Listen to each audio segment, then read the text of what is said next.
In this video, we're going to continue talking about acids and bases using the frontier orbital theory. And in this one in particular, we're going to look at how this uh, can be used to think about hydrogen bonding and the transfer of H plus ions between species. So the first one we'll look at here, so we have this molecular orbital diagram, and so we're looking at a base here on the left, then an acid here on the right, and then sort of the hydrogen bonding of those here in the middle. And so what we see is that the highest occupied molecular orbital of our base is much lower in energy than the lowest unoccupied molecular orbital of our acid here. And so what we end up with is we end up with these right here. So the bottom one being a bonding molecular orbital and the top one being an anti-bonding molecular orbital. And so we don't see much bonding here between these if we have a highest occupied molecular orbital being much lower than or the highest occupied molecular orbital of the base being much lower than the lowest unoccupied molecular orbital of the acid. And so an example of this would be water and methane. And so water, so we have our oxygen here, and so this is acting as the base, and so it's the oxygen that is acting as the Lewis base here, because this has these lone pairs, which are the highest occupied molecular orbitals that act as the nucleophile. And then we have our methane right here, where these hydrogens are sort of the putative acid here. And so we're thinking about a reaction of this going to that hydrogen right there. But the lowest unoccupied molecular orbital of this hydrogen is much higher in energy than the highest occupied molecular orbital of the oxygen on the water here. And so that's why we don't see much interaction going on here. That's why water is sort of the quintessential polar molecule, and then methane is very non-polar. And so, just thinking about it in terms of these kind of general chemistry idea of polarity and non-polarity, we know that these two things don't mix very well. And so we can think about that in terms of polarity, but we can also think about it in terms of these frontier molecular orbitals where the methane, as I said, has this very high energy, lowest unoccupied molecular orbital compared to the highest occupied molecular orbital of the water. All right, so if we look at these where we have a much closer energy of the highest occupied molecular orbital of our base and the lowest unoccupied molecular orbital of our acid, then we see that we end up here with this bonding molecular orbital here, which is filled, and then this non-bonding molecular orbital here, which is not filled. And so we actually see some bonding going on here. And so an example of this would be acetic acid and water. And so acetic acid, which is H3C, then we go to this C here with this carboxylic acid. Then we have our water here, which is still acting as our base. And so we see bonding going on here. And in fact, that bonding is so strong that in fact this acts as an acid, this acetic acid, where we end up with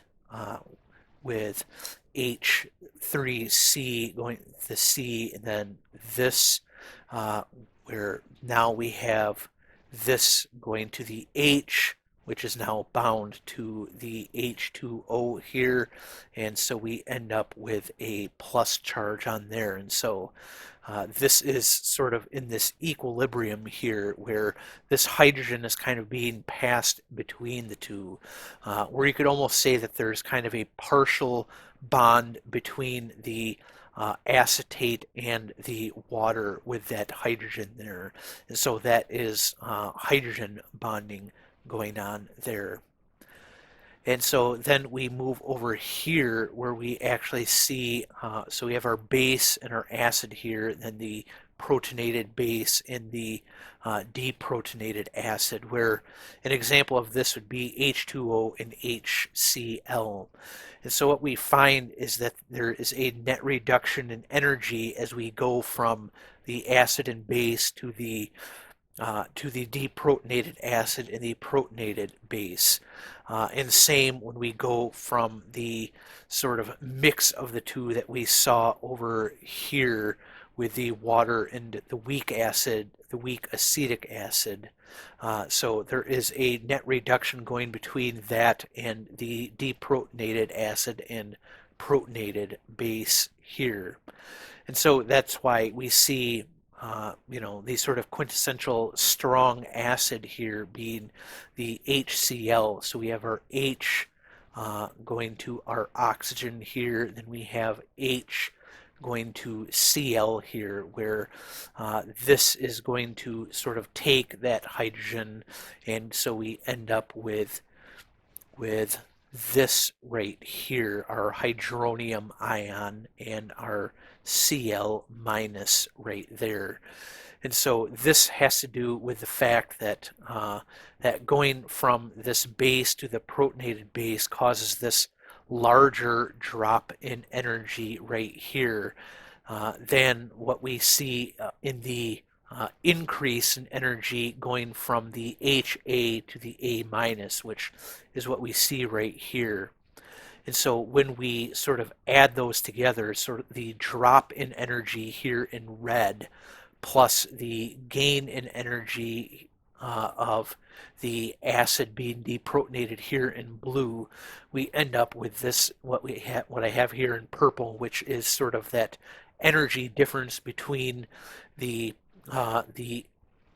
HA here and the B going to A minus and BH plus. And so this is that drop in energy going from the acid and base to the deprotonated acid and protonated base. And so that is a more stable sort of configuration than having the deprotonated base here and the protonated acid right here. So once again, this is just sort of thinking about acid and base chemistry in terms of these frontier molecular orbitals.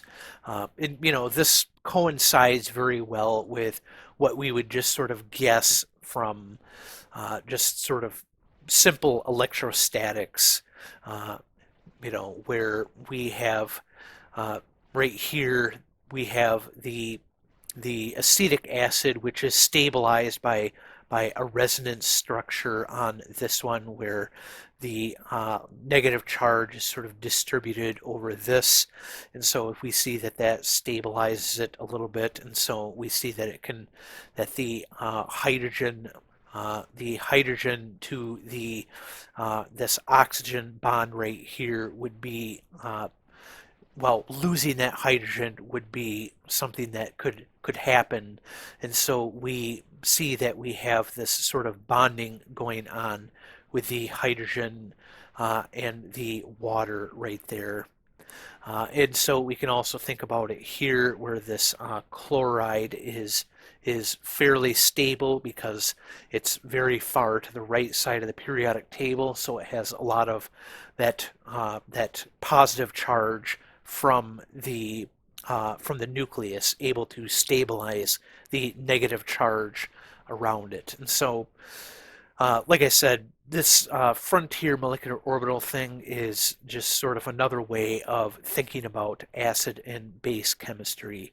But we'll see in the next couple videos when we look at things like the hard and soft acid-base chemistry and things like that, that using these frontier molecular orbitals can be used to predict sort of the relative strengths of acids and bases. So for instance, if we're thinking about just the halides, we could have our HF, our HCl, our HBr, and our HI, and we can just looking at electrostatics, it's a little bit harder to sort of guess which of these would be stronger and which of these would be weaker acids. But when we use some further concepts like the hard and soft acids and bases, which I'll talk about in the next video, we can see why for instance,